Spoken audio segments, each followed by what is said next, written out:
ఆ కౌన్సిలింగ్ చేసే స్థాయి ఏ రోజైతే దాటిపోతుందో అప్పుడు పెనాల్టీలు వేయాల్సి వచ్చింది. అది పెనాల్టీ వేస్తే 25,000 మీరు కట్టేది కాదు, ఆ బండి కోర్టుకు పోద్ది. అక్కడ కూడా కట్టలేని పక్షంలో ఆ పిల్లవాడిని ఏం చేయరు. కానీ ఆ పిల్లవాళ్ళకి ఎవరైతే ఆ బండి ఇచ్చి ఆ ఓనర్ ఎవరైతే ఉన్నారో ఆ ఓనర్ జైలుకు పోతాడు. ఏ వెహికల్ అయినా మైనర్ తోలితే ఇప్పుడు పెనాల్టీ ఎంతో తెలుసా? అంటే మీకు యాక్చువల్గా అది ఊహించిన కూడా ఊహించలేదు. 25,000. తమాషా కాదు, నేను చెప్పేది అబద్ధం చెప్పడం లేదు, మీరు అంతా అనుకోవచ్చు. ఇప్పుడు ప్రజెంట్ లేటెస్ట్ అమెండ్మెంట్ మార్చిన దాని ప్రకారం మోటార్ వెహికల్ చట్టం ప్రకారం మైనర్ కనుక ఎవరైనా వెహికల్ కనుక తోలితే 25,000 రూపాయలు దానికి ఫైన్, బండి సీజ్ చేయబడితే అది కూడా కోర్టుకు పెట్టబడింది. ఎందుకంటే అది మనకు చూసేదానికి చిన్నగా అనిపిస్తుంది, ఏముందిలే పిల్లోడే కదా తోలుతానే, కానీ దాని వెనకాల ఉన్న ఉద్దేశం అది కాదు.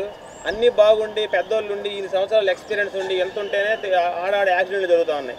వాడు 14 ఏళ్ళు 15 ఏళ్ళ పిల్లవాడికి వాళ్ళకి ఏం కంట్రోలింగ్ ఉంటుంది? దట్టు వాడు ఫాస్ట్ పోదాం అనిపిస్తుంది ఎంతసేపు, వాళ్ళకి తెలియదు కంట్రోలింగ్. ఒకసారి ఫాస్ట్ పోయినాక దాంట్లో ఆనందమే కనపడింది తప్ప దాంట్లో వచ్చే ఆపద వాళ్ళకి కనపడదు. ఆ బ్రేకు వేయాలా వేయకూడదా, వేస్తే ఏడాగిద్ది ఏందనేది వాళ్ళకి అర్థం కాదు. తర్వాత మన పిల్లలే ఇది అయిపోయారని చెప్పి బాధపడాలి, అది అసలు విషయం.